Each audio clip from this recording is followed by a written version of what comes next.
So basically, here's what you're going to need. First things first, give yourself 3 bowls, okay? A bowl for the dry ingredients, a bowl for the wet ingredients, and then on the side, just set aside 4 eggs. That's right, this recipe calls for 4 eggs. 3/4 cup of butter, or 1.5 sticks of butter, whatever, it's a UK thing, I think, sticks of butter. But 3/4 cup of butter and 1.5 cups of sugar. Put them on the side. Okay, so do that now. Set aside, and I'll do this with you in real time. Set aside 1.5 cups of sugar. Hold on. Got all my weapons of mass destruction here. Sugar. Like so. That's a cup. Okay, now what I have here at home is a pretty awesome, thanks to my mom, who might be watching. Hi, Mom. I have a pretty awesome KitchenAid stand mixer. So, 1 cup sugar. This is the bowl you're going to mix in, folks, okay? 1 cup sugar, another 1/2 cup of sugar, 1.5 cups. Let's see, 1/2 cup, 1/2 cup.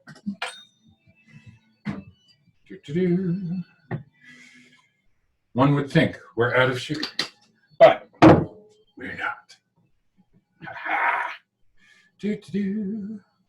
So, that's 1.5 cups of sugar.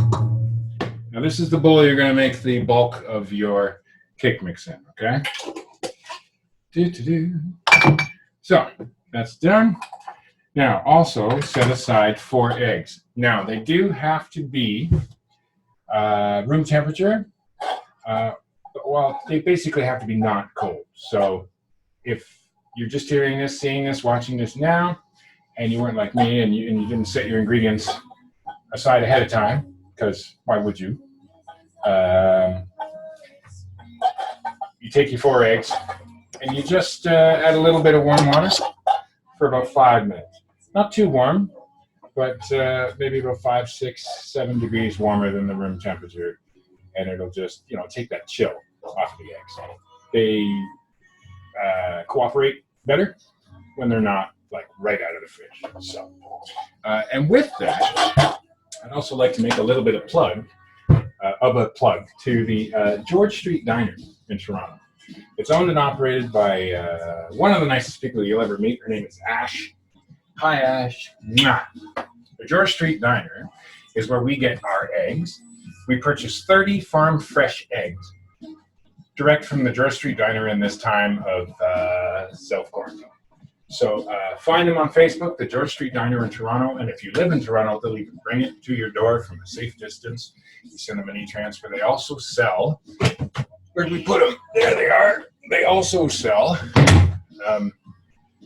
Fairley, of Ash Fairley, the owner of George Street Diner, Fairley's famous soda bread mix.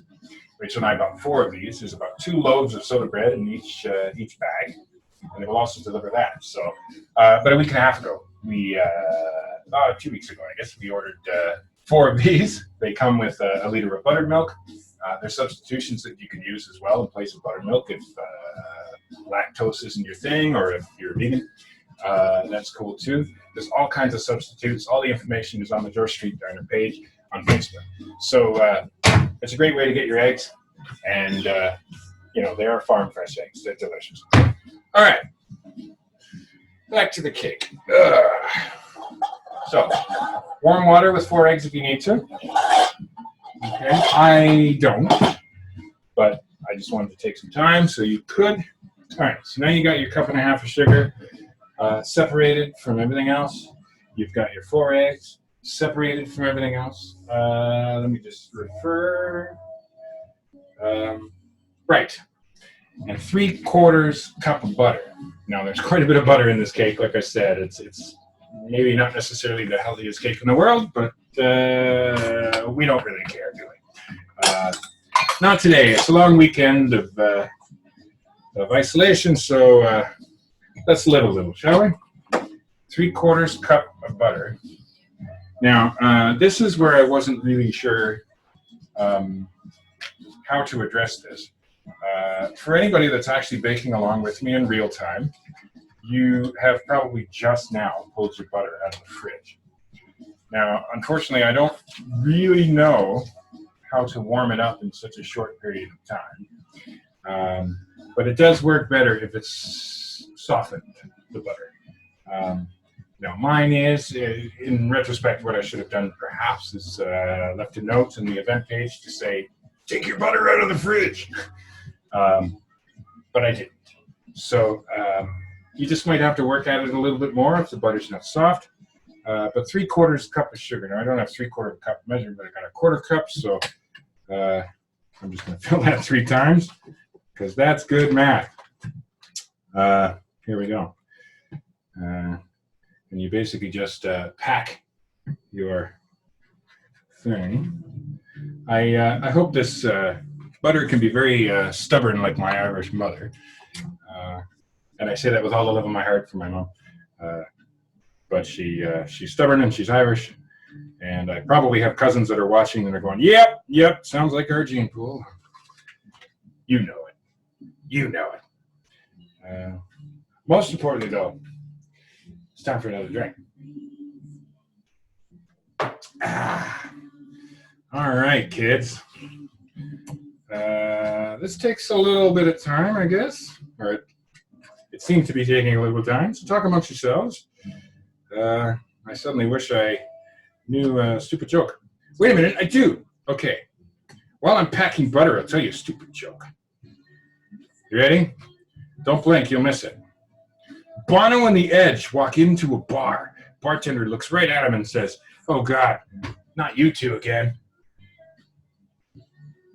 So, that's a 1/4 cup of butter right there. As you can see, 1/4 cup packed.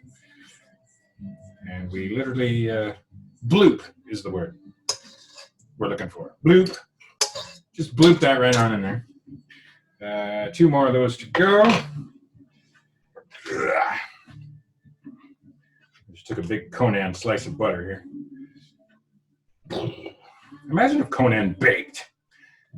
Damn. I bet you'd be able to beat those eggs like crazy.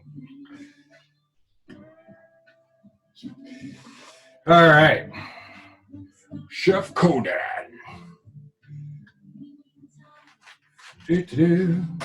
We're working on, for those that are just joining us, hello. We're just adding 3/4 cups of butter. Hi. I'm getting pinched in the butt by a claw.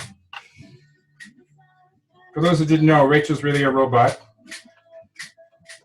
Come and say hello to the world, Rachel.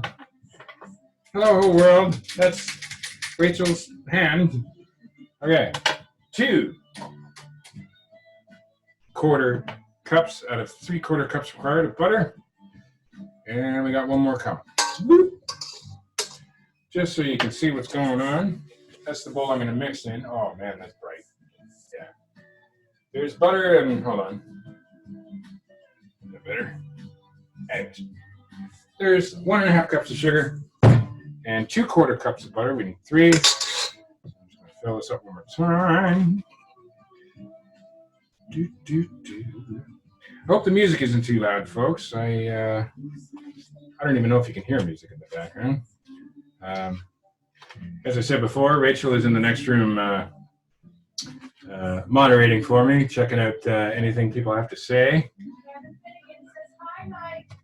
Hi, Kevin. How you doing, buddy? Kevin Finnegan.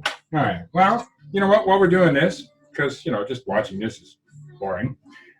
Kevin Finnegan and I, let me tell you about my friend Kevin. Kevin lives, I believe this is still correct, I believe he still lives in the bustling metropolis that is Lucknow, Ontario.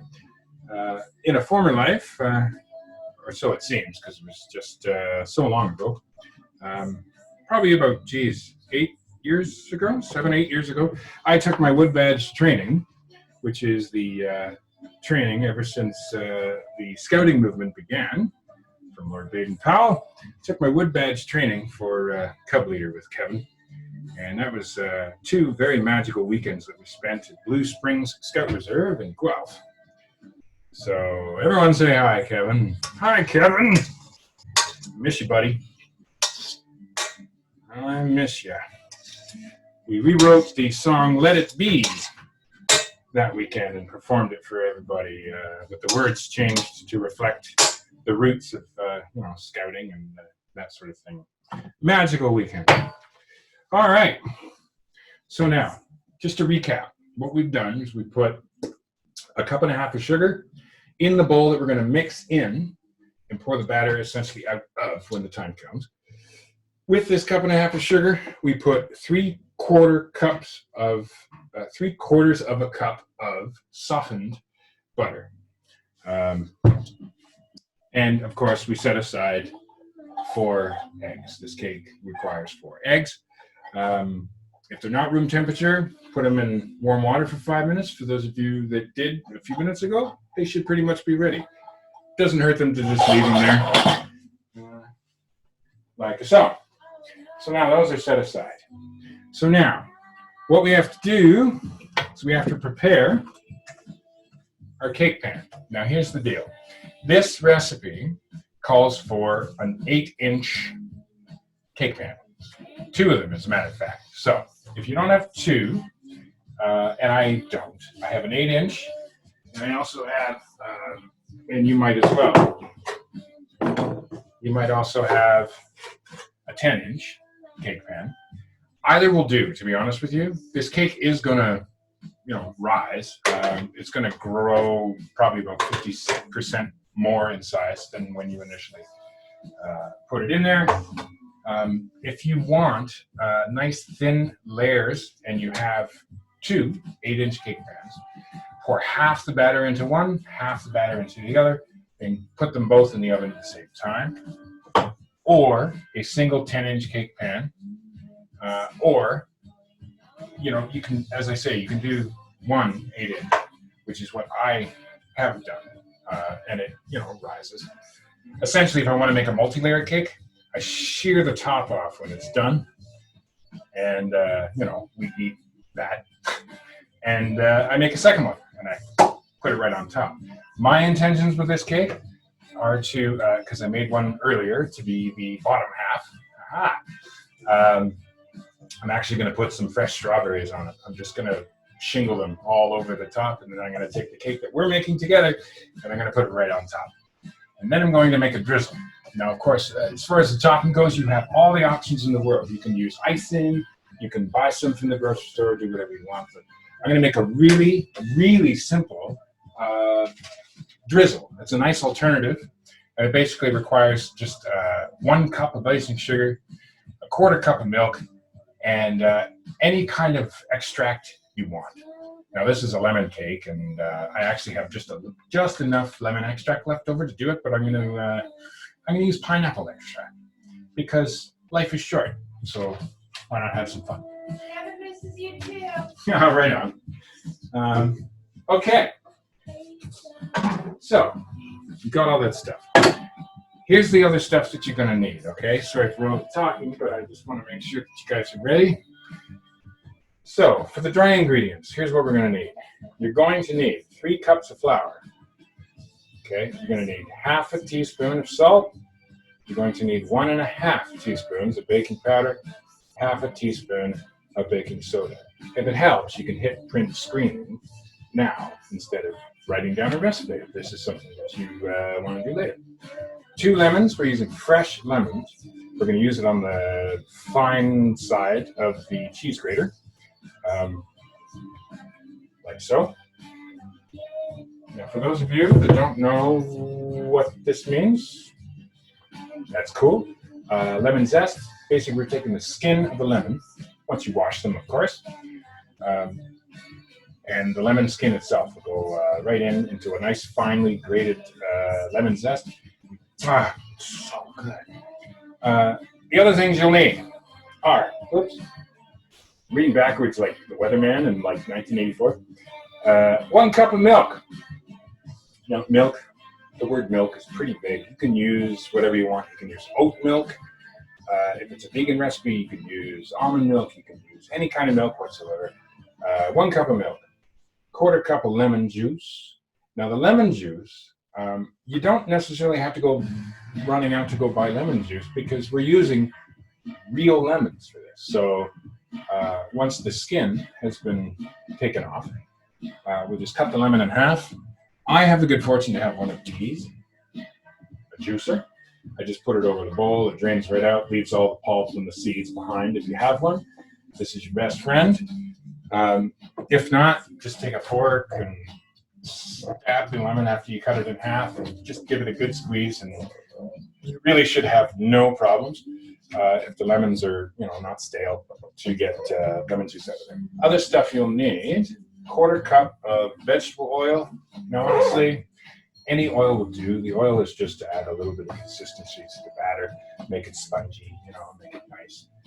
I don't have vegetable oil. I'm using olive oil. I usually do for almost everything, unless I'm specifically cooking with sesame oil in a stir fry or something. I use olive oil, and that's never done me wrong. So 1/4 cup of oil, basically, and 1 tablespoon of lemon extract. Okay, so I'm going to check off these ingredients one by one as we do this together. Time for another drink. We're almost ready to start. Now that we've set aside our sugar and butter, now that we have our 4 room temperature eggs set aside, it's time to prepare the pan. And people, different strokes, different folks, different habits. But I like to follow the KISS policy, keep it simple, silly, stupid, silly. And I basically peel back the butter like a banana and just start rubbing. Rub, rub, rub. Now, I've also just gotten my hands right in there before and just grabbed a clump of butter if it's soft enough, which it is, and just spread it all around. And once you get the bottom all gooey, and if you don't get right into the corners, that's fine. I'll show you in a few moments what you can do. And we just rub it on the sides, like so, like so. Okay. Blah, blah, blah. Blah, blah, blah. So, I'm just going to put this back on.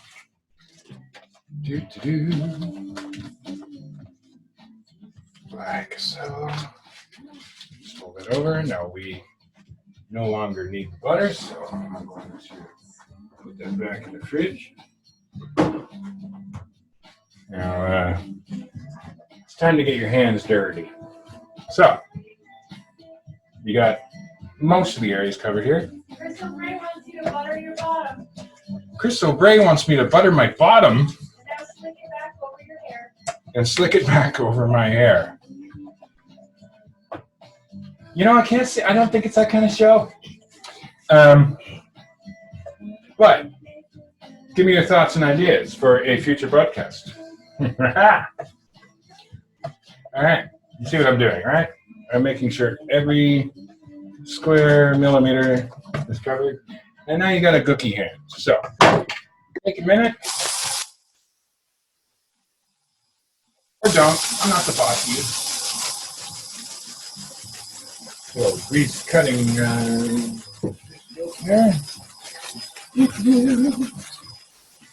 Talk amongst yourselves.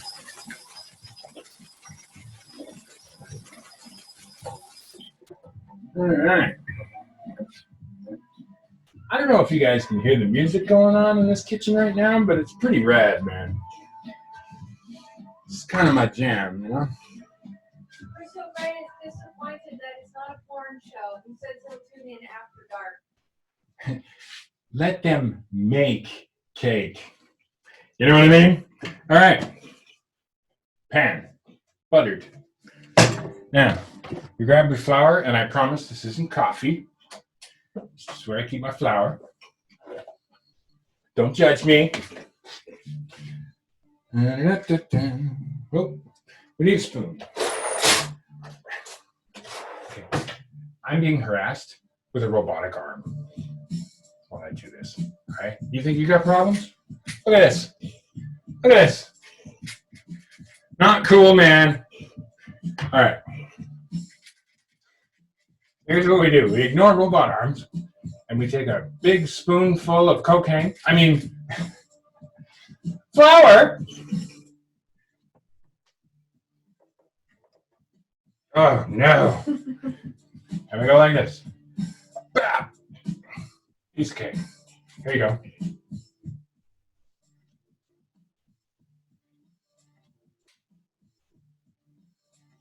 Floated away like magic. Did you not know this is going to be a magic show? Okay. And I'm going to point you towards my sink. This is how I prepare a cake pan. Other people have other methods. Mine is very simple. Look at that. Perfectly prepared, except for the sides, of course. So then, over the sink, for obvious reasons, I just turn. There is a cake pan, turn. That we are always preparing for lemon cake. All right. And that, my friends, is a perfectly prepared cake pan. This bad boy ain't gonna stick. That's a guarantee. With an asterisk. All right. I'm going to assume we are all this far. Remember this bad boy? This is 1.5 cups of sugar and 3/4 cups of butter set aside. I'm going to literally set that aside because we won't need that for a little while. Readjust here. Okay, folks, it's time to do this. First thing we're going to do, as I mentioned before, there's 2 bowls. Bowl 1, bowl 2. It's basically dry ingredients, wet ingredients. We're going to start with this one, okay? So take 3 cups of flour, all right? Actually, I meant to be more prepared than this. 3 cups of flour. So check mark on that. Okay. 3 cups of flour. Hello, Bilbo. Like so. So grab yourself a bowl.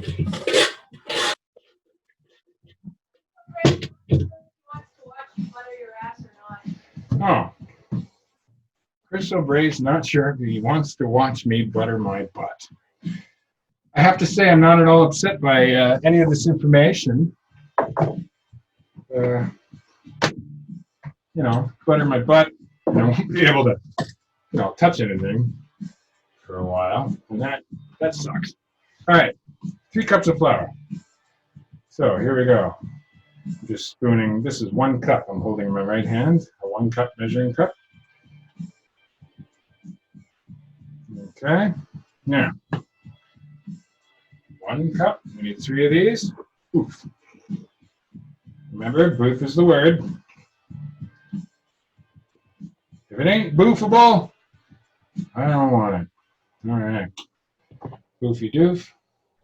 Now, the reason why the laptop that I'm broadcasting on is so shaky from time to time is because there's this frothing at the mouth feline killer named Bilbo that also shares this address. And she's claiming my laptop in the name of Bilbo by rubbing her face all over it. So whether or not you knew it, there's a little 4-legged, pointy-eared percent who we love that is a part of this process. Okay, so 3 cups of flour. Oof. Now, there's a twist, okay? Totally optional, because I've done this, what I'm about to say, both ways, and they both work out fine. This recipe specifically calls for cake flour. I don't know what the difference is, but there's some kind of difference between cake flour and regular flour on the ingredient side of things. So, if you don't have cake flour, and I don't, this is just regular all-purpose flour, which is very heavy, the recipe calls for you to take a tablespoon measurement device and remove for every cup of flour 2 tablespoons. And in its place, use 2 tablespoons of cornstarch. If you don't have cornstarch, it's not the end of the world. Don't worry about it. But I do. So, and if you do too, go and grab your cornstarch and remove. Now we put 3 cups of flour. It's 2 tablespoons for each cup. So we got to remove 6 tablespoons of flour. That's 1, 2, 3, 4, 5, 6. Now, once again, folks, this recipe calls for cake flour. If you don't have cake flour, and like me, you just have regular all-purpose flour or, not cake flour, the recipe calls for you to remove 2 tablespoons of your flour per cup, which would be 6 for this recipe, because it calls for 3 cups of flour. I do have cornstarch. So, if you are doing what I'm doing right now, place 6 tablespoons, 1, of cornstarch into 2, your mix. 3, 4, 5, 6. Kaboom! All right, cornstarch. So there's that. Now I'm just, this is one of my best friends. It's a little whiskey. If you have one, just, mix it up, give it a good stir. Okay. Now, this would be a very good time to preheat your oven, which is very important. So, for those of you that are still doing the cornstarch lambada, that's cool, do your thing. I'm turning my oven on. 350 degrees is what the recipe calls for. Rachel and I have lived in this apartment for 6 years, and our oven sucks the big schwazuli because ever since day one living here, we have never had numbers on our dial. So we call 350 degrees 9 o'clock. So she calls it 7.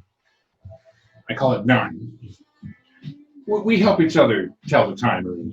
It's good. It's, symbiosis rocks. Woo. All right. So let's have a drink, shall we? We'll do this. Here we go, folks. Next. Assuming you've added your cornstarch, for those to whom it applies. So we've added 3 cups of flour. Now, in the dry bowl, we're also going to add half a teaspoon of salt, half a teaspoon of baking powder. So let's romp a room our way out of there. We're about to do this. Half a teaspoon of salt, half a teaspoon of baking powder. Let us do this. Damn, I got some good jams going on here. I don't know if you guys can hear it.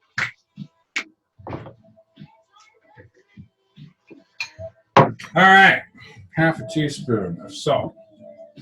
We keep everything in jars around here because, we're funny that way. Half a teaspoon of salt. Boof. That's the word. Boof. Half a teaspoon of salt, half a teaspoon of baking powder.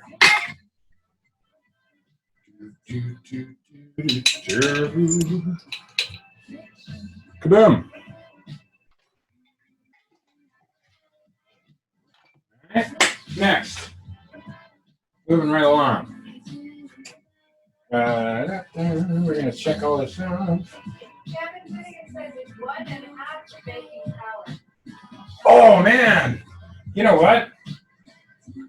Kevin Finnegan, you were absolutely right. I only put half a teaspoon. Thank you, Kevin. I only put half a teaspoon of baking powder in there. It calls for 1.5. I'm glad you guys are here because, this would have been a really heavy cake. Oh, my God.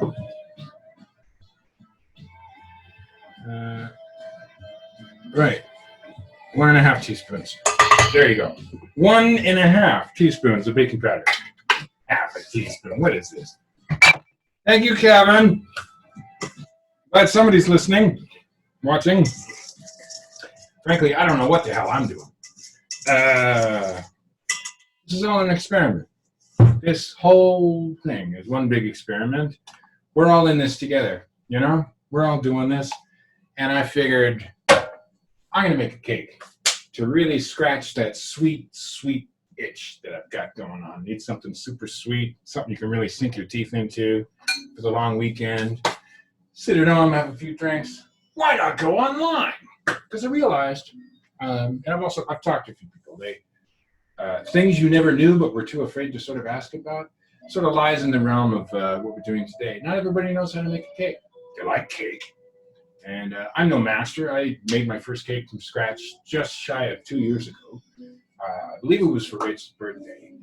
And it was just something I wanted to do. And, once I got over that confidence thing that exists, here we are. So that calls for another drink.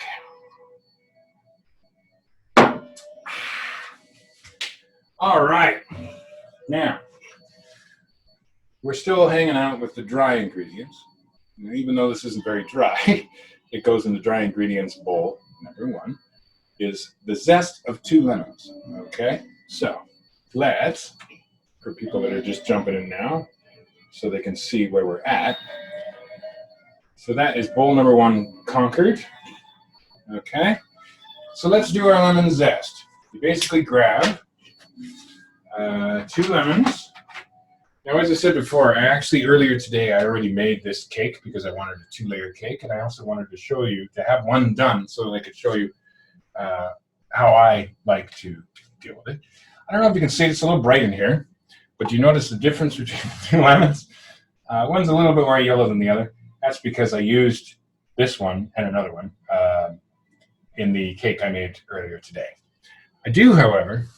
My mom wants you to have a drink. I've just been told to have a drink, folks. My moderator in the next room told me that, and I do what I'm told.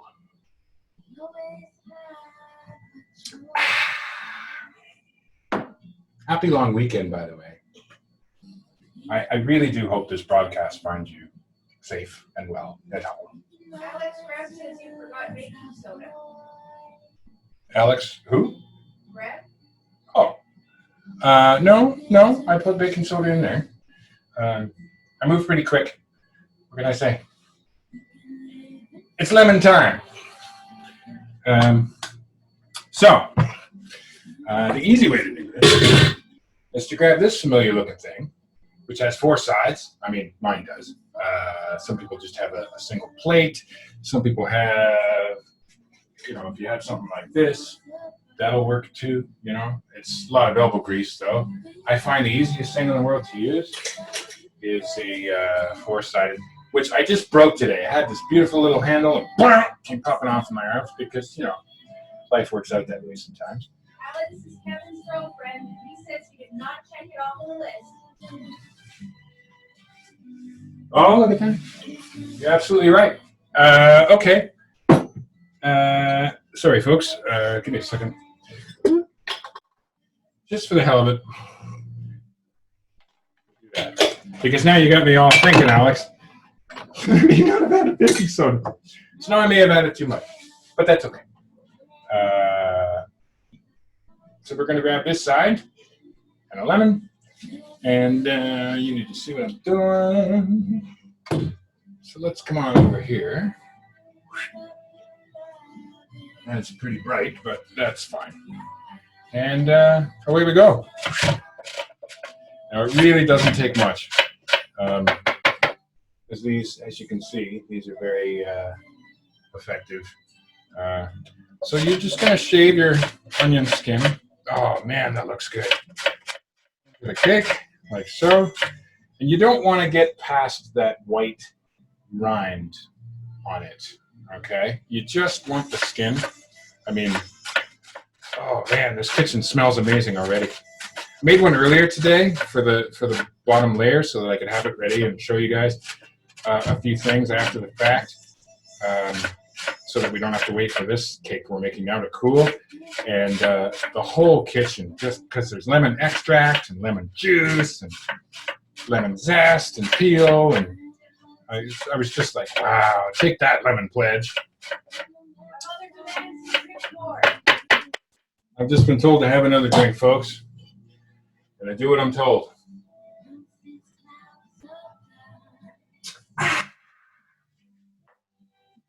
Happy long weekend. All right, so that's one lemon. Skinned, zested, if you will. Here's another one. Thank you for being my moderator, Rachel.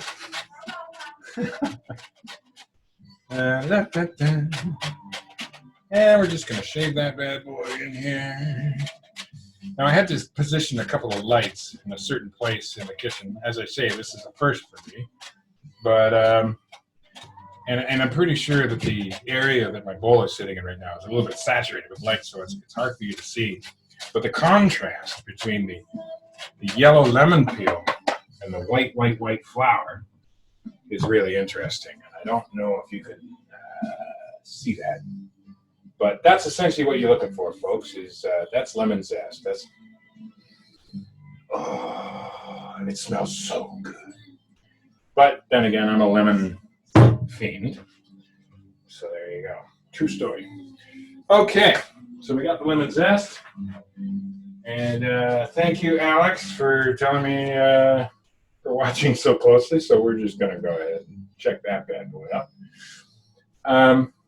Lemon zest. So that is bowl number one, conquered. Okay, done. Now, we take this bowl, there we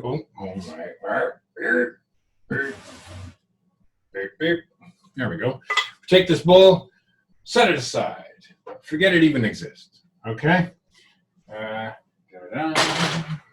your oven, if it isn't, if you haven't turned it on already, start preheating your oven to 350 degrees. Okay, where'd the lid for this go? There it is. So, let's see here. We got everything shown. All right, folks. So, now we're going to work on our wet bowl. So basically, we're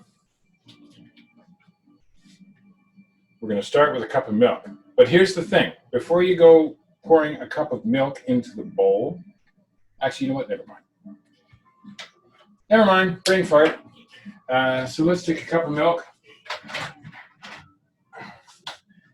For all intents and purposes, I'm using almond milk because, you know, it's awesome and nutty. Preferably, I would love to put oat milk. I've discovered what oat milk even is just recently, like 2 months ago maybe. I had oat milk for the very first time. It was awesome. See? And it doesn't kill the bees. True story. Cup of milk in a bowl. Piece of cake. Okay? Piece of cake. See what I did there? Just going to give that a rinse because we're going to need it in a minute. 1 cup of milk. Next. Damn.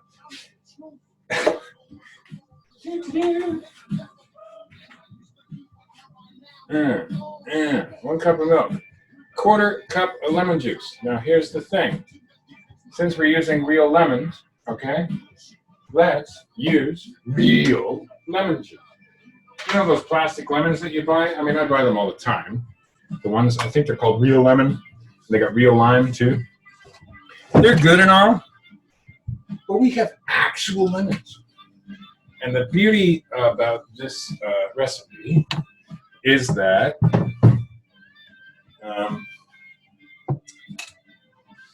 nothing's wasted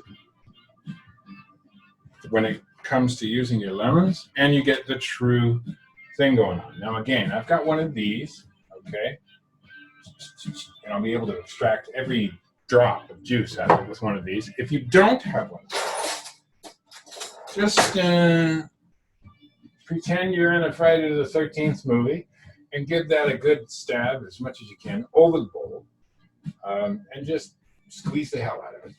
Okay, you should be able to. This recipe calls for a 1/4 cup of lemon juice, and you really should have no problem. Now here's a little interesting factoid. Oranges too, like citrus fruits that have a lot of juice, lemons, oranges. Oops. I'm actually, sorry folks, not to be so confusing. I'm going to grab a separate bowl that hasn't been used for anything and squish the lemons in there. So if that's the way you're rolling right now, I recommend that. Any kind of a bowl, any kind of vessel, whatever you got. And because we're going to pour this into a 1/4 cup measuring device that measures a 1/4 cup, and see how much we got. We can top off the rest if there's not enough with lemon juice out of a bottle or something like that. But I really don't think we'll have any problems.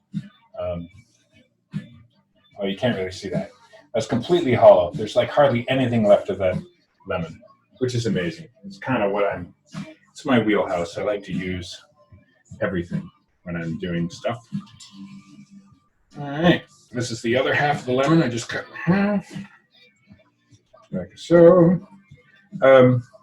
So that what I was going to say, the trick with citrus fruits, if you are harvesting the juice for a recipe or for whatever, there's an upside and a downside to what I'm about to say. You can get more juice if you boil your lemons and your oranges. The only thing is, quite often, not all the time, but quite often during that process, you lose the vitamins. You boil the vitamin C away or whatever. You still get the juice. You actually get more than that fruit would otherwise produce. You just bring them to a boil for about 5 minutes. A light boil, don't boil like crazy. And then you sit them in cold water right after, and you'll get a ton of juice out of that fruit. So that was one lemon. Now we did the zest of 2 lemons. So we have another lemon to cut into, and combine with the lemon that we just did. For those of you that are rolling the way I'm rolling right now, having a 1/4 cup of juices should not be a problem. So let's crush that up, like so. Yeah. There you go. Boom. Where'd the other half of the lemon go? There it is. Oh yeah, there's more than a 1/4 cup in here. I assume. All right. I believe good to go on the lemon juice front. Now, for those that don't know, or for those that just tuned in, whatever, I am recording this, so my intention is to put this up for whenever you want to watch it in the future. Maybe there will be a whole series, maybe there won't, who knows. But there is an ingredients list that I posted a couple of days ago. So if you want to try this, all the ingredients are there on the wall of this event. Let them make cake. As far as I know, there's nothing else on Facebook called that, so it should be really easy to find. And the ingredients are there if you want to try this yourself. So, 1/4 cup of lemon juice. Here we go. Now, you can't really see into the bowl, I guess. But I've got a good yield on this. And there's a 1/4 cup. So, let us pour a 1/4 cup of real lemon juice. Yeah, there is some left over. And you take that and you pour it in with the milk. Like so.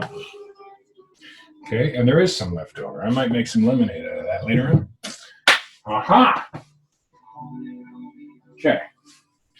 So, we got a cup of milk in bowl number 2. We got a 1/4 cup of lemon juice that we just squoze ourselves.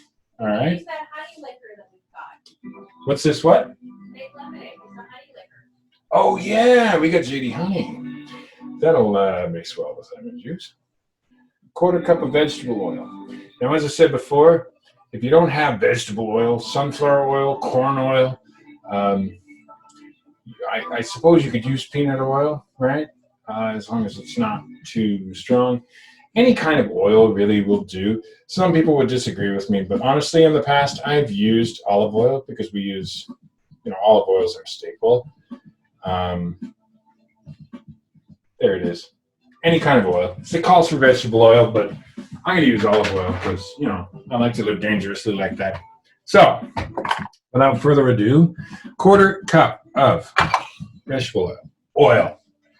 And yes, that is a Kraken bottle. And yes, that is olive oil in a Kraken bottle with a spout. Because, we're awesome. So there you go. We're all right. Quarter cup of olive oil. Whoop. Because boop's the word, right? It's all about the boop, man. All right, moving on. 1 tablespoon. Oh, hold on. 1 tablespoon of lemon extract. And that would be bowl number 2. Conquered. Yay. Tablespoon of lemon extract, which, we're friends of the lemon around here, Bilbo included. So, as a result, we have just enough lemon extract left. A tablespoon of extract, which is this bad boy right here.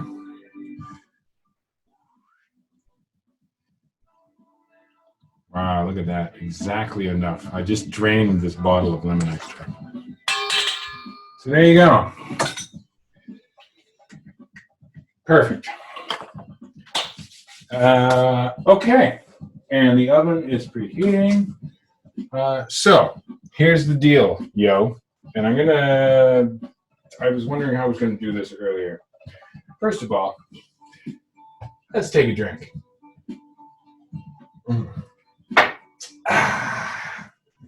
Okay, I'm going to turn things a little bit. There's my awesome stand mixer, which, once again, thanks to my mom, I have. Now, I might turn my microphone off while I'm running this thing, because What's that? Kevin says drink. Oh, Kevin says drink? Well, we can't disappoint Kevin now. And Lori says she's been commenting on the wrong thread, and this one wasn't visible on her laptop, but they've been making along at home. Nice. There's my stand mixer. Now, most of you probably have, a hand mixer. That's fine. And I hope the lighting is all right for this. I'm not very good at this. But here's the deal. In this bowl, we have the butter. Okay. Remember the 3/4 cups of butter? And we have a 1.5 cups of milk in there. So grab your mixer or your blender, I guess. And in the bowl, what you want to do, the recipe calls for you to mix it for, it says about 5 minutes. I really hope this doesn't blow your ears off, the sound of this mixer. I can't tell how loud it is on your end. But start mixing this up, okay? I can't really talk while this is running, so bear with me, folks. I'm going to run this for a minute and a half. I'll be back. I'm just going to set up a couple of things to show you at home. So start mixing this. Essentially what you're looking for is like the consistency almost of Play-Doh. The sugar and the butter are going to mix together. When it's done, then you might have to stop and, scrape the sides of the bowl with one of these. This is your best friend in this moment. I certainly will. And then just to put it back in the middle and get it all in there. But essentially you're looking for something like a sticky kind of Play-Doh. As I say, I'm no expert at this, but let's give it a whirl. I might turn my mic off for this. I'm not sure. I'm relying on you to tell me how loud this is. I hope I don't blow your ears off. Here we go. Medium speed is what you want to do. So we're going to let that go.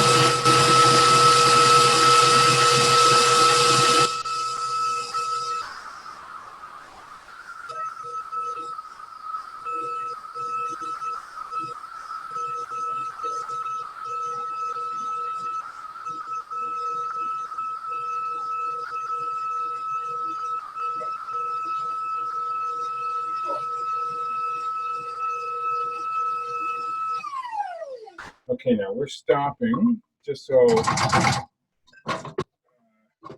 don't know if you can see this or not, but we're almost there with this. You see how crummy it looks? It looks crummy. I don't, of course, mean the negative definition. It looks crummy, but it actually looks, to be honest with you, that's the perfect consistency you're looking for. Almost like little rocks. Yeah, and just, break it up with your spatula. Now, it shouldn't be as thick. I said Play-Doh earlier. It shouldn't be as thick, of course, as modeling clay. It should be light and fluffy. Light and fluffy is what you're going for. This pretty much looks ready. But then again, I took the liberty of taking my butter out ahead of time. You probably didn't, because I forgot to tell people that in advance. So if your butter's cold, you're going to notice that different results than what I have right here. Honestly, stop your blender a couple of times and, take your spatula, give it a good mix, just work it. It will soften as you go because of the motion of the blender. It warms it up a little as well. Next time, I'll make sure to let people know in advance to take out their butter, that sort of thing. So, we don't need that anymore. I'm just getting rid of things I don't need. All right. So now we're at the mixing stage. Now, do you remember the wet bowl? That's the bowl with the milk and the vegetable oil and the lemon juice. I believe that's right. Right, and the extract, the wet bowl. I'm going to try to explain this with relative ease. As you're mixing, we're going to turn our mixer back on, in your case, probably the blender. And we're going to add half of the wet ingredients, okay, to turn it into a bit of a sludge. All right, so let's do that. Half of what's in your bowl, in bowl number 2, and the wet ingredients, go ahead and add it.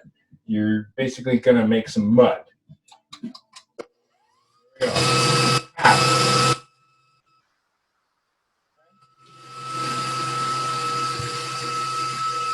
Keep it moving.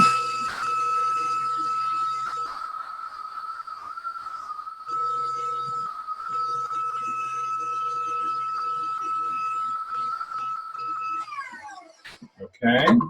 Mom says, sludge cake. Yay, sludge cake. Now, do you remember these bad boys? Hopefully they're room temperature by now. Mine are, so I'm just going to go ahead. But as this is moving, nice and low speed, we're going to add these eggs one at a time. You add one egg and you wait for the yellow of the yolk to go away, to disappear into the rest of the coloring of the. When you can't see the yolk anymore, add your next egg and your next egg. 4 eggs are required for this recipe. So here we go. Nice low speed. Okay. Add an egg. 1. I'm going to speed it up just for a second.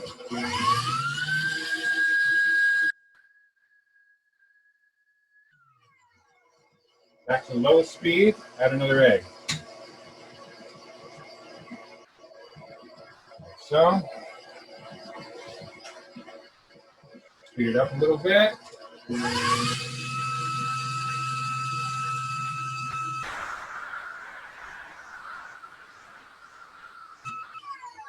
Okay, back to low speed, egg number 3.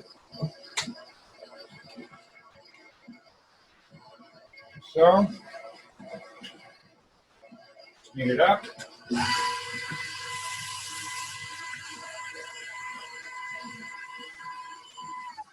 to low speed. Whoops. Egg number 4. Good.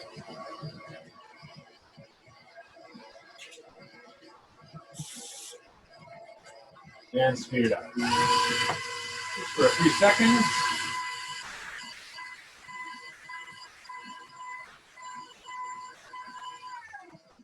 Okay, so now you've added half of the wet ingredients. It's time to add half the dry, but you got to do it while the blender's mixing. It's very important.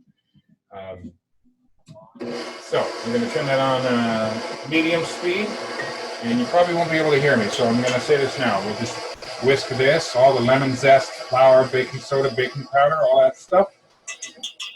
Okay? Get that all mixed. We're going to add half of this to the mix, okay? On medium speed. So here we go.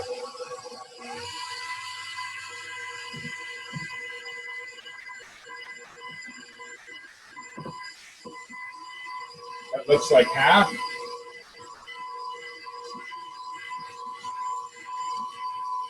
Speed it up. Just a few seconds, and then you stop. Because by now, your bowl undoubtedly, and I don't know what you can see, has some Klingons here. So we make sure that we even get it from underneath. We make sure that everything goes right back into the bowl. Nothing is lost. Okay, like so. A little scrapey back into the bowl. Okay, and what we're going to do is we're going to turn this on for just a few seconds, just to get it agitated again, all these ingredients. Okay. Now it should have the consistency of like tapioca pudding kind of thing. What we're going to do is we're going to take the rest, the other half of the wet ingredients, okay? That's your lemon juice, your vegetable oil, your milk, and your lemon extract. While it's on low speed, we're going to add that, or medium speed rather, and just dump it right in there. Okay? I'm going to put it on high. Sorry, I can't hear you. I'm going to put it on high for just a few seconds.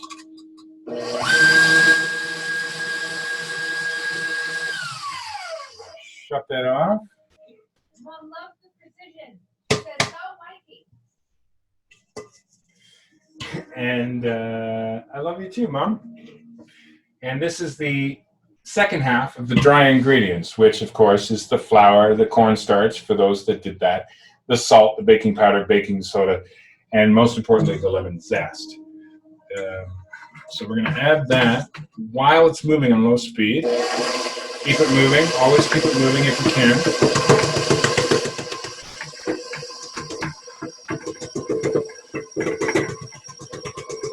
Okay. And the beautiful thing is there's no more ingredients to add to this cake. This is it. We're good to go. So I'm going to put this on medium speed for about 20, 30 seconds.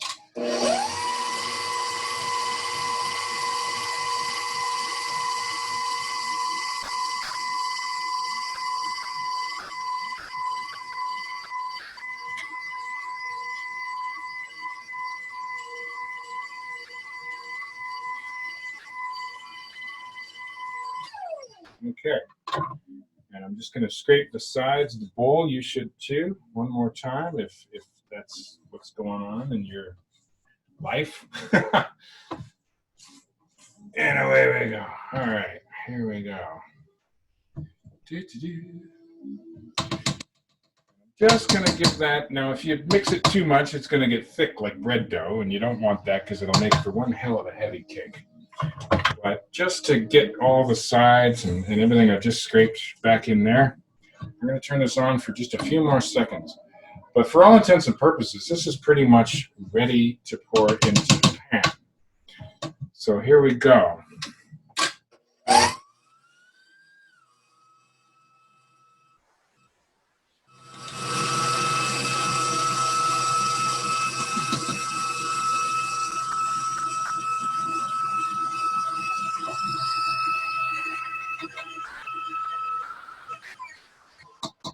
All right. Assuming you're where I am, it's time to pour this bad boy into the pans. So we'll get this out of here. Now, this is the part that most bakers and chefs don't really have to worry about, but today I do. So let me just position the camera here. I want to make sure, actually, I'm going to wheel you right in here. I'm going to make sure you can see the oven, see what's going on. And one thing that's really depressing, though, ultimately depressing, is just the worst part of this process is that you run out of booze. So I'm going to service that. Talk amongst yourself.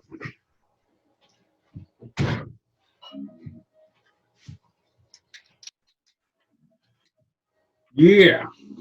So once again, this is a lemon cake made from scratch with real lemons and shit. And happy long weekend, everybody. For what it's worth, thanks for everybody that tuned in live. Thanks for everybody that watched us after the fact. I'll never know who you are. But I've been toying around with a couple of notions of jumping online for the hell of it and sharing moments like this from home. Baking cakes, that sort of thing. And the kitchen is certainly a room that everybody frequents. So I just decided to do some cooking, and I may in the future. So do me a favor, drop me a comment, or let me know if you enjoyed it. Let me know if you want to see this sort of stuff again at some point in the future. And away we go. All right. So now my oven is preheated. Hopefully yours is too. I mentioned earlier that was something you probably want to do. We've got our cake batter right here. We've got our cake pan. Away we go. This is the moment we've all been waiting for, folks. Well, this is the second most important moment we've all been waiting for. And, get every ounce of it that you can. Now, once again, I'm using a single 8-inch cake pan. And if you're using more than one 8-inch cake pan, because the recipe actually calls for 2 for thinner layers, so you can lay them on top of each other, they won't take as long to cook in 2 pans as mine will in 1. So if you are using 2 pans, to a certain degree, you're kind of on your own as far as time frames go. But I certainly know my stove, my oven, which really sucks. It belongs to the landlord. I rent. And our oven really sucks. However, even though our oven sucks, I can't say that enough, folks. I'll say it again. Even though our oven sucks, we've lived here 6 years and we have adapted to the point where we can make homemade cakes like this. So there you go. My mom wants to know preheat to what temperature and bake for how long? So I'm glad you said that, Elizabeth. How long? Here's the deal. You need to preheat your oven to 350 degrees, okay? 350. And if you're baking them in 2 8-inch cake pans, you want to bake them. The recipe calls, every oven's different, okay? The recipe calls for 25 to 30 minutes baking time, okay? If you're using 1 pan like me, it's calling for 30 to 35 minutes baking time. Now, that's about right for what I'm used to, the way we, roll with our oven in the state that it's in. About half an hour, 35 minutes, a single 8-inch baking pan should do just fine. So we're going to put this bad boy in the oven. But 350 degrees is the temperature you want. Basically, what you're going to do, I set my timer for 25 minutes, which I know is too soon, but it's just me, different strokes, different folks. I like to start stabbing. I like to start stabbing toothpicks into the cake at the 25-minute mark, just to gauge how it's going. Again, knowing it's not ready, that's just the way I roll. But I recommend you do the same at 25 minutes. You just kind of take a look. It won't be ready, regardless of whether you're using one pan or two. But, you know, at least you can see how gooey it is in the middle. Here's the deal, folks. You basically get a toothpick, okay? And you stab it as far as your pain tolerance will let you, because it'll be hot in the middle. And in a perfect world, it should come out with just a few tiny crumbs attached to your toothpick. If it comes out completely clean, it's done. If it comes out with just a few tiny crumbs on the toothpick, it's done. If it comes out with a wet mass, even in a tiny little amount, which will most likely happen at the 25-minute mark, it's not done. And I don't recommend that you eat it in that state because it does have raw egg and it's still at that point uncooked egg. So don't do that. So that's now in the oven. We're going to set our little timer here for 25 minutes. I apologize for the sound. Okay, that's counting down. 24, 59, 58, 57. Cool. 25 minutes from now, we're going to hear a kind of made in China sound coming from that device. And away you go. So, what do we do now? That's up to you. Okay. Thanks, Mom. Now you can go ahead and you can go to the store and you can get something like, you know, this and whatever flavor you want, and you peel the top off and you grab a butter knife and you just sort of spread icing on the cake. And there's nothing wrong with that. Look at me. I have 2 of these in my cupboard.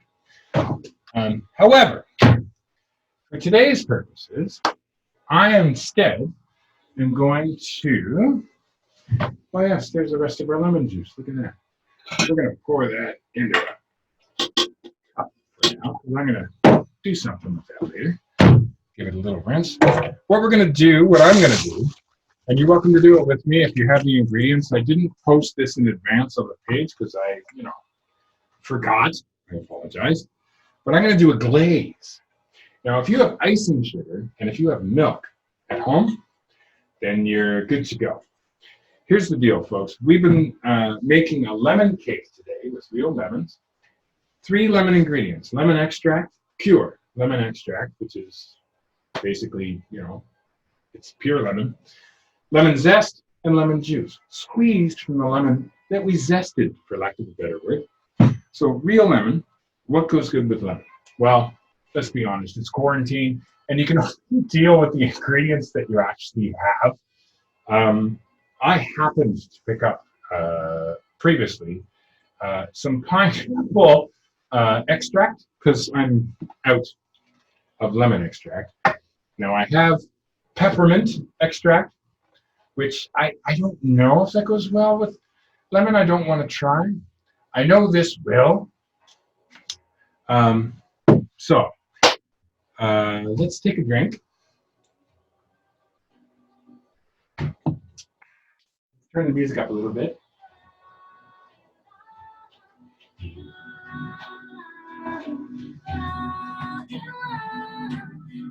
Okay. Essentially what we're going to do, this, my friends, is icing sugar. Okay? Confectioner sugar, icing sugar. If you don't have icing sugar, here's how you can make some. If you don't have icing sugar, but you do have regular sugar, granulated white sugar, sugar, and you have a mortar and a pestle, fill it with sugar. Give it a good grind. I've done this before.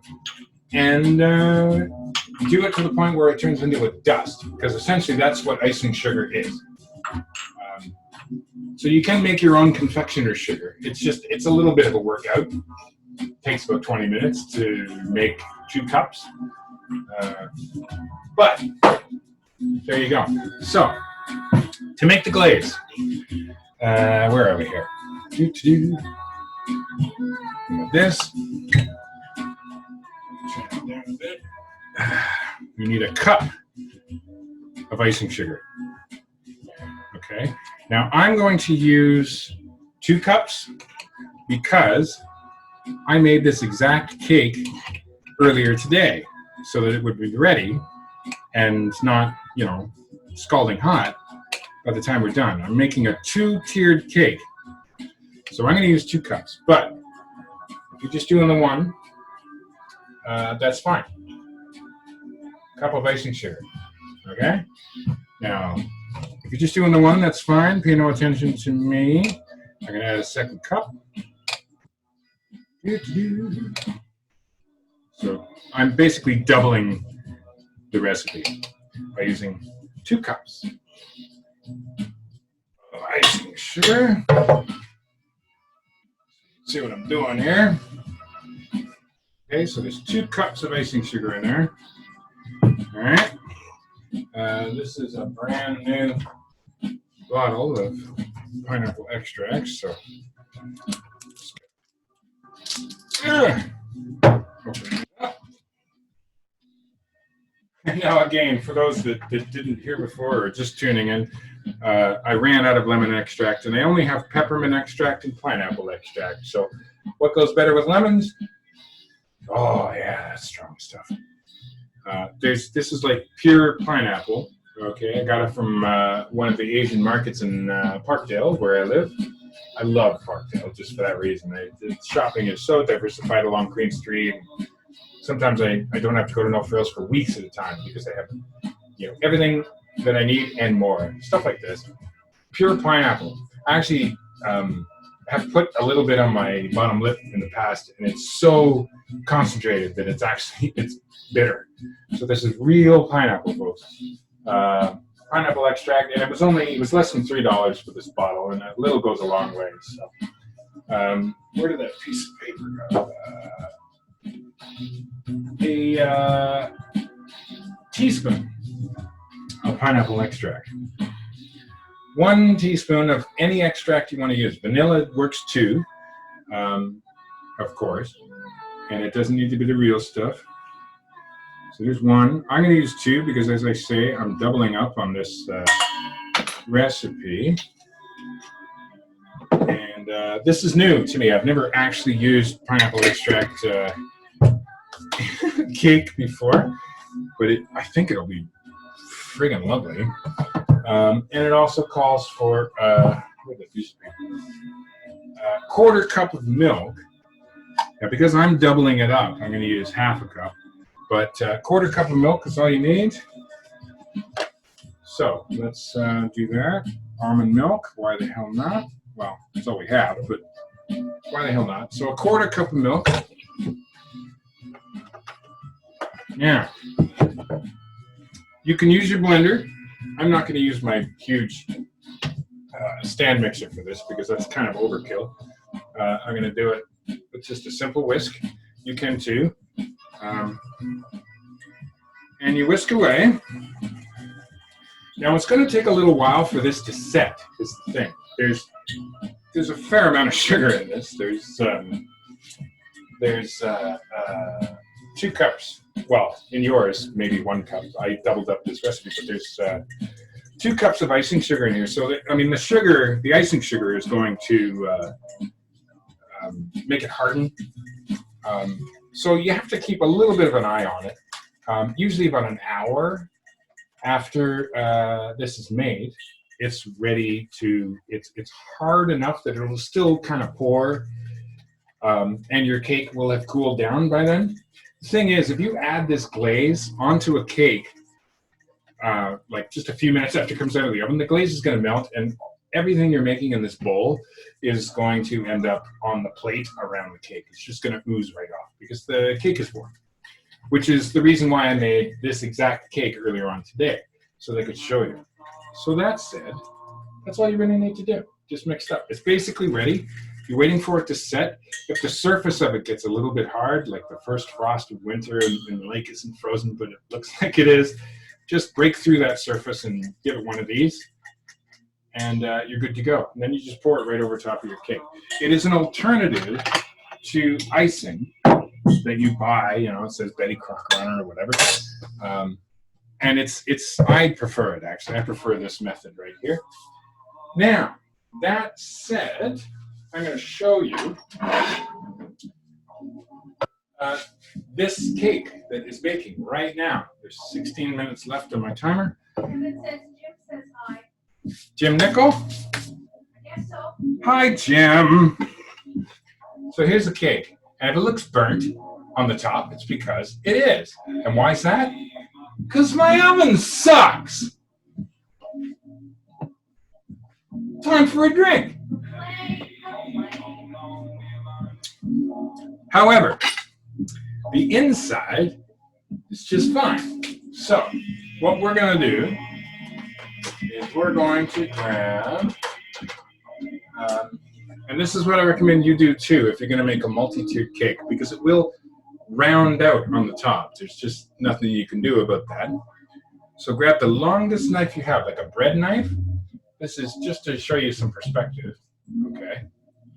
This is a long knife, long and narrow. The reason why I like this knife for this purpose is because I can really carve through. The beautiful thing about this is that you get to eat your mistakes. But I want a nice flat surface on this cake. So basically, I'm just going around circles like so, and I'm shearing off the top of this cake. Okay. And as I say, if you want to do a bottom, or if you want to do a layered cake, then that's fine. But now, you know, you've got this, burnt upper half, which honestly, I think is delicious. And I'm going to break some off and give some to my lovely, who's in the next room. She's moderating this event right now. I'll be right back. Talk amongst yourselves.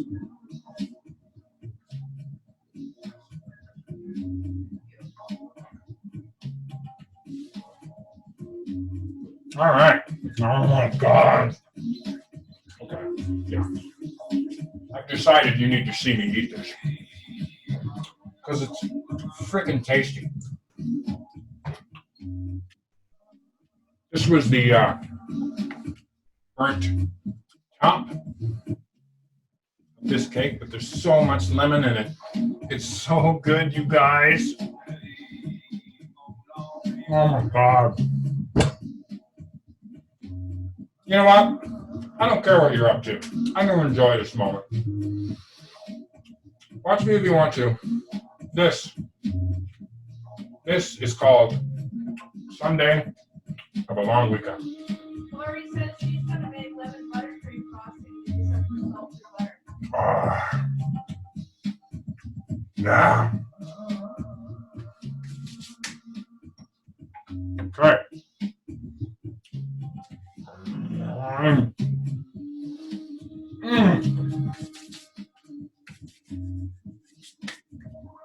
So, now that your cake is in the oven,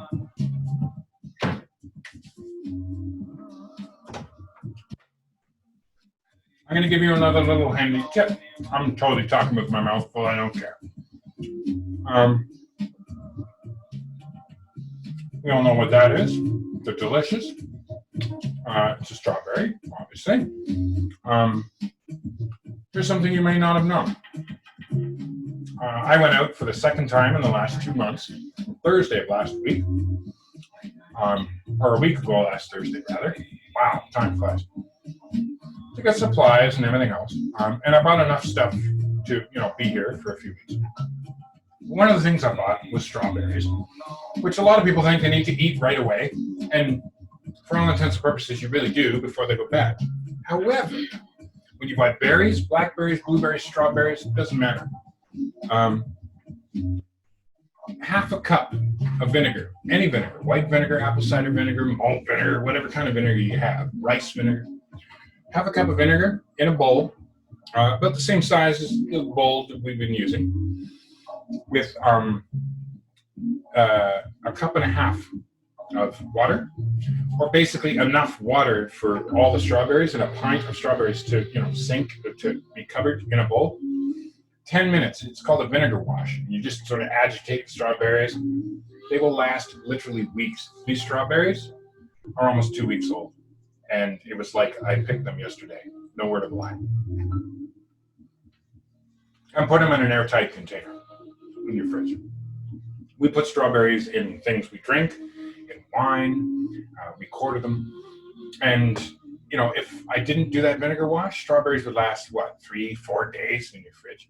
Which, if you're a strawberry monster, and that's your thing, it's no problem for you.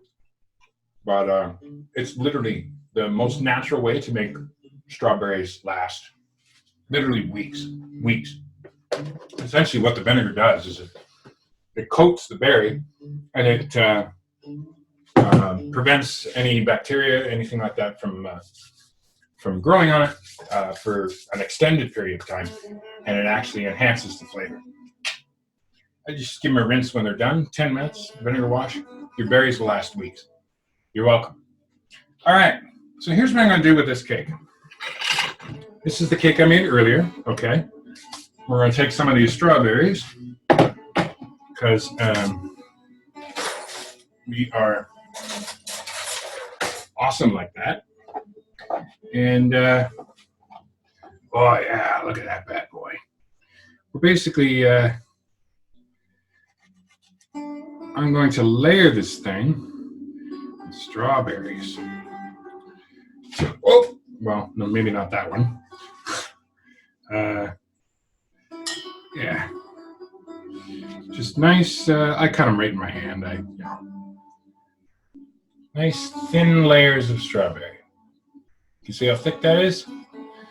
Boom. And I pinwheel it around the cake, and I put the cake we're baking right now right on top, and I pour drizzle over it. Now, in the past, of course, my go-to is to use jam. But honestly, I thought about it, and I was like, you know what? This cake has got so much sugar in it already, especially with the glaze and everything else, that I'm not going to do the jam thing. Now, make no mistake, there's also natural sugars in strawberries, obviously, which, you know, I'm no scientist, but it's, in the end, it probably doesn't make any difference. It's probably the same amount of sugar, or not. But, you know, when made to choose between real strawberries and, you know, strawberry jam with other ingredients, go for genuinity. That's what I say. Here we go. So you can see what I'm doing here, folks. I'm just basically covering the entire surface here with real strawberries. Now this is baking away. How much time we got on the count? Okay, we got 8 minutes and 15 seconds before the alarm goes off, which is too early, but I want to see how the inside of the cake is doing anyway. So here we go. Hopefully your cake is in the oven by now. Almost done. Yeah, this is going to be, this is basically lemon strawberry pineapple, lemon strawberry cake with a pineapple glaze. Very, very fruity cake. All right. So we're going to bring this up so you can see. That's what's going on, folks. Right there. Okay. Now it's not exactly too even. I'm usually better at that, but that was the top of the cake pan, just to show you how much it rised using one 8-inch pan. But there you go. The other cake goes right on top, and the glaze will ooze over the sides when the second half is added and lock all of this in there. And of course, you know, with the icing, if you use icing out of a can or something that says Betty Crocker on it, or, you know, whatever, you can hide all of this, which is fine. And when that's done, and the cake is assembled, my plan is to take some dark chocolate and shave it over top of the whole cake. You can do whatever you want. You can do coconut, you can do shaved, you know, whatever.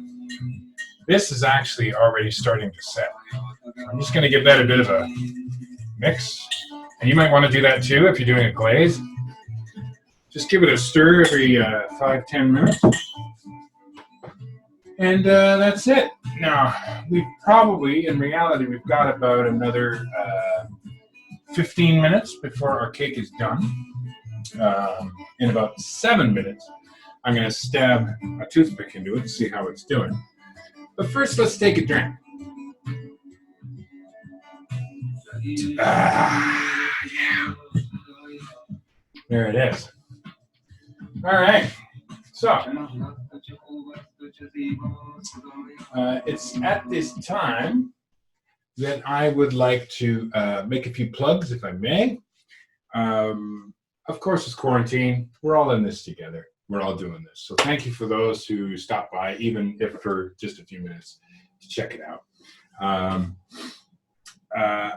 In our isolation, we are basically trying to keep as busy as we can, Rachel and I. One of the things that saved my head in the beginning, and still, was having a routine.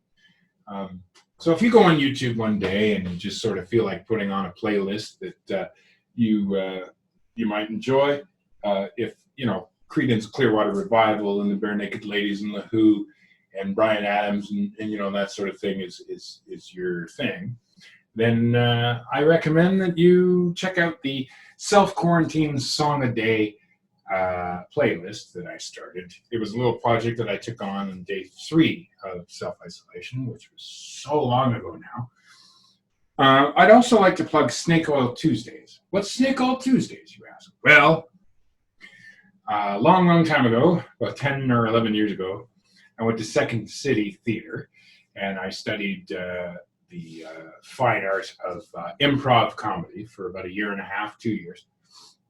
And so improv, as far as performance art, live performance art goes, is my first love. And fortunately, I have a few people in my life that share that love. So specifically, Rachel, Crystal Bray, Jess Callahan, Goldie Goldberg, and Victoria Stark. The 5 of us, with the occasional guest once in a while, get together every single Tuesday at 8 p.m. exclusively on Facebook. And we play a game called Snake Oil, which is basically an improvised series of sales pitches for products that do not exist. We have no idea what the product names are in advance. They just sort of show up, and we have to try and sell each other ridiculous, nonsensical products, services, whatever. And that's every Tuesday at 8 o'clock. And of course, you can watch it. They are recorded, and you can watch them anytime. But it's always fun live, and you can comment in real live. We're trying to make it interactive with the audience as well. Aside from that, usually on a Thursday, sometimes Wednesdays, we do, Rachel and I here from home, we do this thing called spin surgery, which is basically we have guests every single week. Look up Spin Surgery on Facebook and like the page, and you'll be notified of events every week, because it is every week, as they are added. Next week's event is on Wednesday. I don't know the date. Maybe, what's the date today? 20th. This coming Wednesday, May 20th, we're doing Spin Surgery at 8 p.m. with Adam Bailey and Goldie Goldberg. And it basically takes songs that we used to spin on vinyl and songs that we all know, classic songs that we all love, but we didn't realize that the lyrics didn't exactly age well.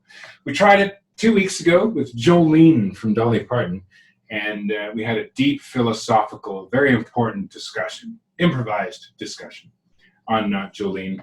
Last week with Dr. Tony and Dr. Victoria, Dr. Rachel and myself, Dr. Mikey, we performed surgery on Disco Duck. Next week, it will be Pieces of You by Giel. Yes, they will be admitted into the OR. Pieces of You will be operated on. It's about a 45 to 50 minute long discussion, analysis, if you will. And it's a lot of fun. And it's funny, we think. So Spin Surgery, Snake Oil Tuesdays. Check out for those events. As well, my lovely Rachel has been writing ever since long before quarantine began. She's a writer, as well as a surrealist painter and many other things. She's a true artist, and she is hilarious. And I know I'm biased, but that is God's honest truth. She's absolutely hilarious. And she's been writing little short stories that she's been sharing. So if you go on YouTube and you look up This Podcast Needs a Name, This Podcast Needs a Name, you will find Rachel's stories that we are now recording from home. She is reading them for a book that will be published at a later date. But she's basically allowing you to hear these stories for free now. And they're hilarious. They're absolutely hilarious. So look out for Faulty Circuits. That's Circuits. Faulty Circuits, which can be found under her profile of This Podcast Needs a Name on YouTube. You search for either This Podcast Needs a Name or Faulty Circuits on YouTube, you'll find it. All right. Enough talk. We have 24 seconds left. Look at that timing. So, grab yourself a toothpick, like so. Choose your weapon. Always grab an onion mitt. Actually, I'm going to stop this now because we know it's going to go off in 9 seconds. Now, the top is still moving around like the ocean. Let me... Okay, it's a really nice golden brown color, but, you know, it wobbles because it's not baked yet. So I'm still going to stick it in because I really want to see the consistency of the batter. And actually, it comes out relatively clean, believe it or not, but it's not cooked. Yeah, no, there it is. Now, because my oven sucks, I'm probably going to burn the top of mine just like I did the last one. But as you saw, I ate it and it was delicious anyway. See how thick that one end of the toothpick is? Yeah, that's basically raw batter. So we got, at this point, because every stove is different, I'm basically going to set my timer for 7 minutes at a time. So there we go. 7 minutes from now, I'm going to stab a toothpick in it and go on. In the meantime, it's time to take a drink. Lori says the cake is beautiful. What, the cake that I'm making is beautiful? Yeah. Oh, go on. You're beautiful. All right. So we got 7 minutes to kill. And I'll be honest with you, I have absolutely no idea whatsoever when I'm going to play. But we got some time to kill, you and I. So let's jam. I don't know any songs about cake. I was thinking the other day, I was like, wow, do I know any songs by cake? And I actually probably should have been playing cake in the background sometime. But I didn't. So, you know, there's that. I don't know. Let's make some noise. Got a few minutes left. That's an E chord. Let's see. Jim Morrison, maybe?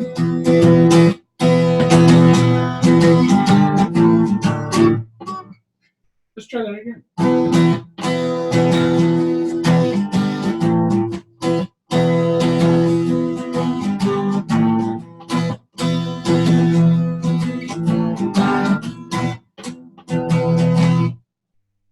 Well, the back of the roadhouse, I got someone to know.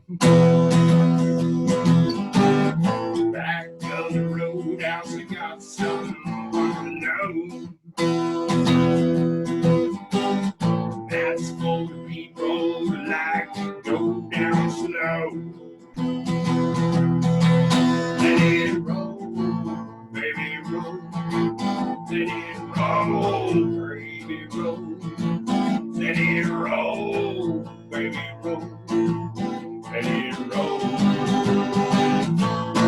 all night long.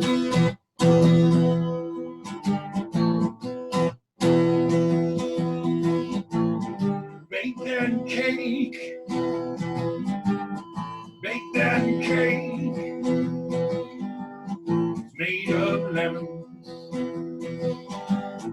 Lemon cake. Eat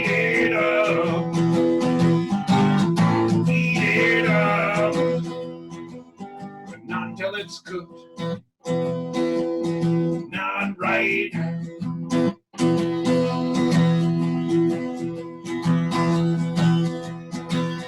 Well, I woke up this morning and I baked myself a cake.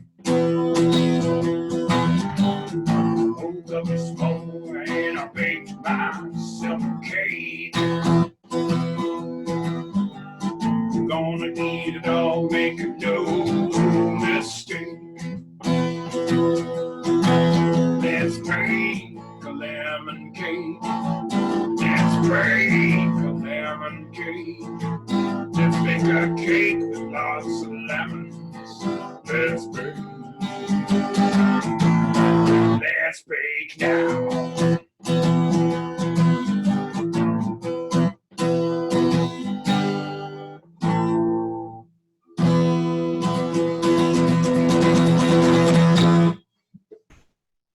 Got a couple requests. It's time for a drink. Kevin requests Let It Be or Summer of '69. Oh no. Let's see, we got 2 minutes and 54 seconds before my alarm goes off. All right, Kevin. Here you go, buddy. This is for Kevin, apparently. I didn't expect to take requests, but here we go.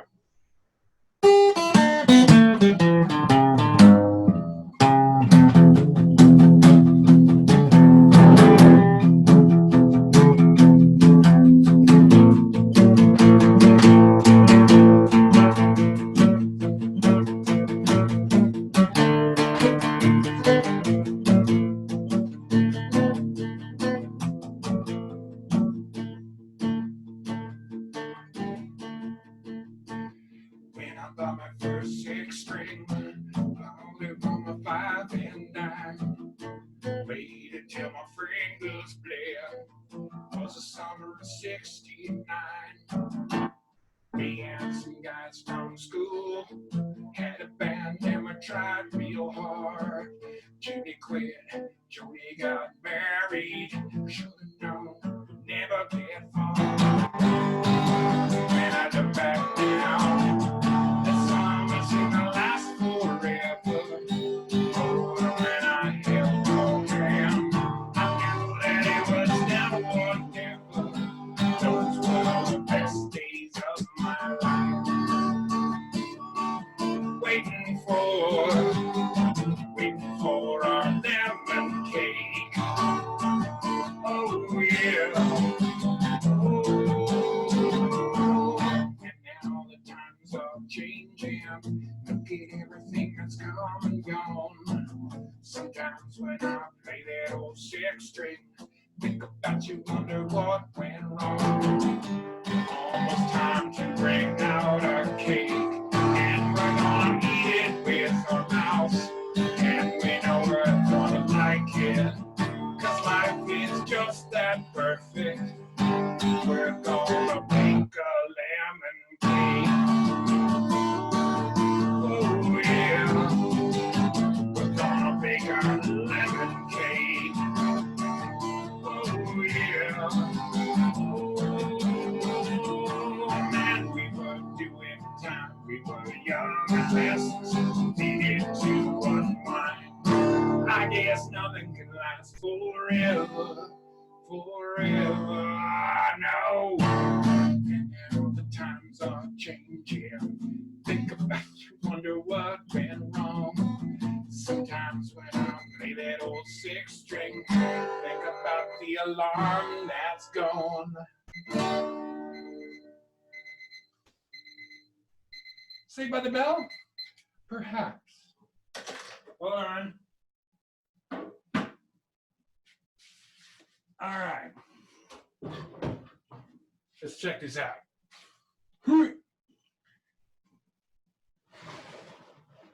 Now, I can't stress this enough, folks.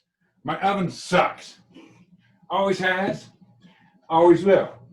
Until I get a new oven that doesn't suck. But I don't own this place.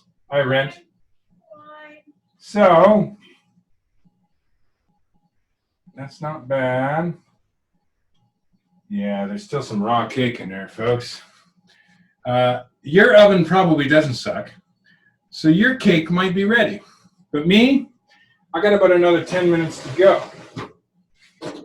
So, what we're going to do is we're going to set this damn alarm for another 10 minutes. However, back to baking for a second. Yours is probably ready.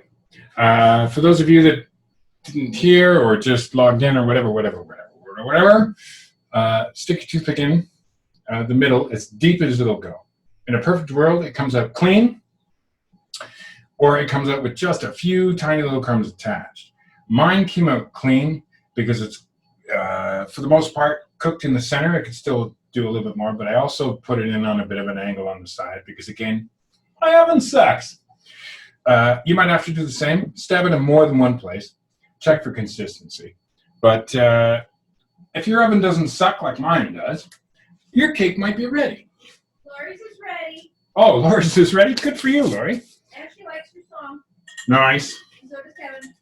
So I'm going to give this a little bit more of a stir. This is the glaze. Remember that? That was so long ago. Here we go.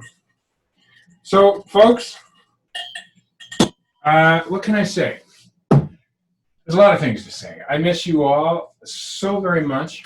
I'm going to play one more song. I'm going to play us out.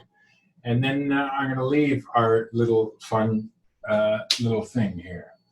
I don't know how long we've been on for. Oh, it's 5:56. Look at that. Holy cow. We've been on for almost 2 hours. Sorry? I don't know. It's Sunday, the long weekend. I specifically chose 4 p.m. on a Sunday to do this because it was, before dinner. And for those of you that are making this cake at home, you got yourself dessert, don't you? Don't you? There's so many things that I could pass on to you guys. I had to take a break from the news. It kind of made my head cave in about 2 weeks ago because it just got too much, and I didn't realize until the moment my head literally caved in.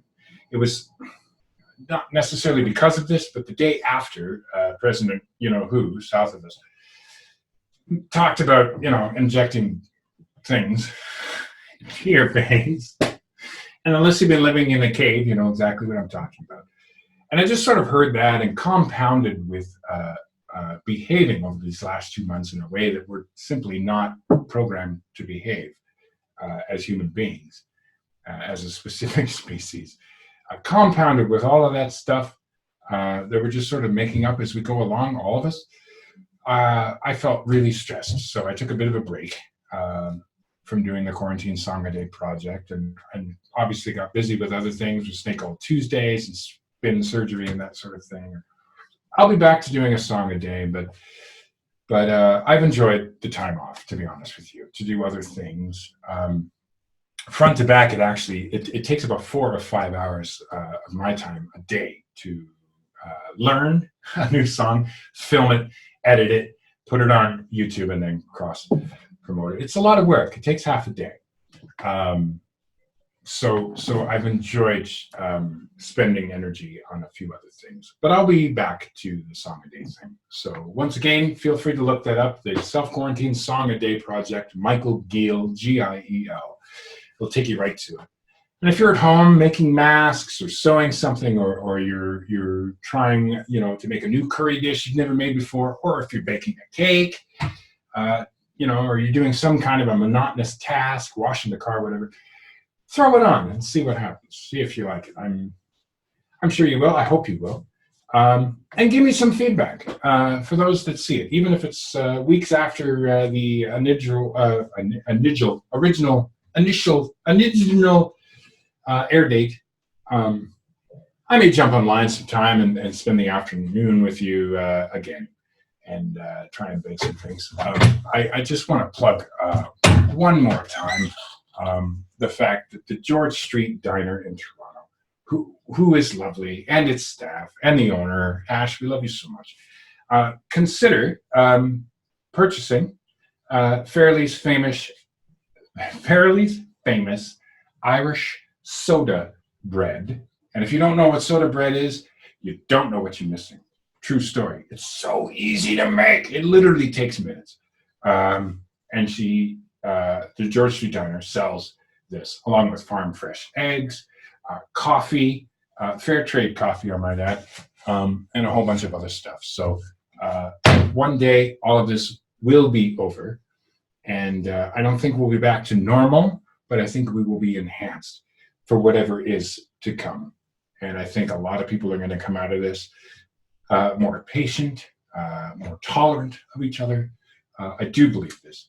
And I think we all miss each other so much that we're actually going to be better people because of this experience.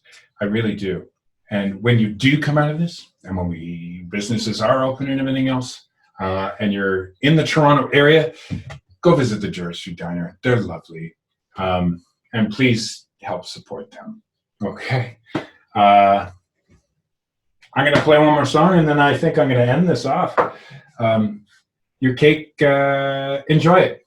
My mom wants you to film making the soda bread. I will film making the soda bread. Thank you so much. Here we go.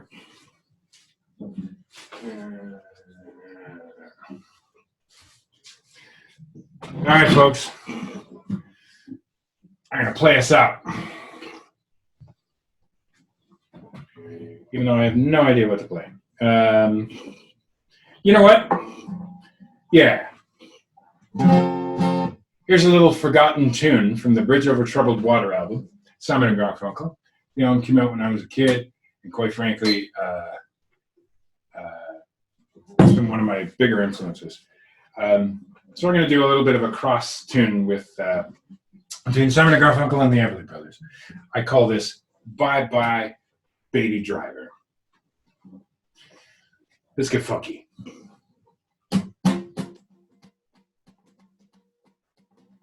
Bow, bow, bow.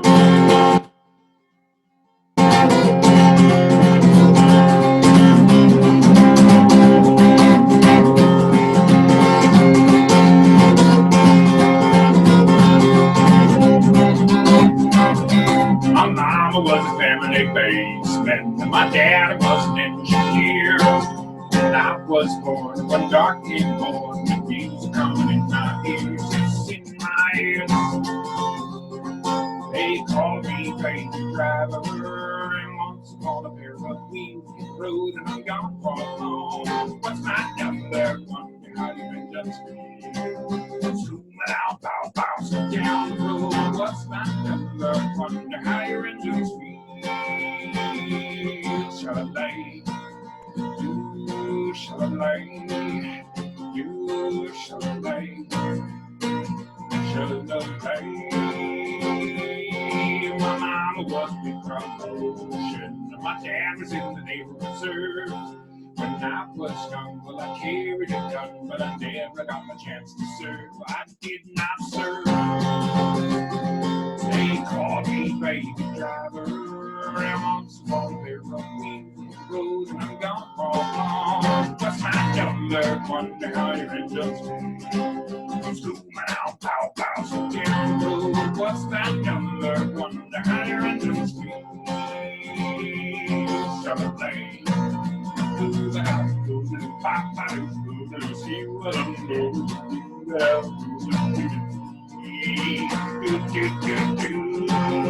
Yeah, my mama got a big promotion, my daddy got a raise in pay. No one home, we're all alone. I'll come to my room and play. Yes, we can play. We can play. No limits, no loves. We can play. Not talking about the big deals, talk about the sex appeal. Hit the road, gone. What's my number? Wonder how you end up zooming out, pound, pound, so down the road. What's my number? Wonder how you end up Sha-la-lay, you sha-la-lay, you sha-la-lay, sha-la-lay.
my sweet caress. Hello, loneliness. Think I'm gonna die. I'm my girl goodbye. I'm through with romance. I'm through with love. I'm through with counting the stars above. Oh, and here's a reason I'm so free. My looking right is through where she said to me, now I'm my love, I'm my happiness. Hello, and think I'm alright. I'm my love, hey, hey, I'm my sweet caress. Hello, loneliness, think I'm gonna die. I'm my love back. I'm my love back. I'm my love back. I'm my love back. I'm my love back.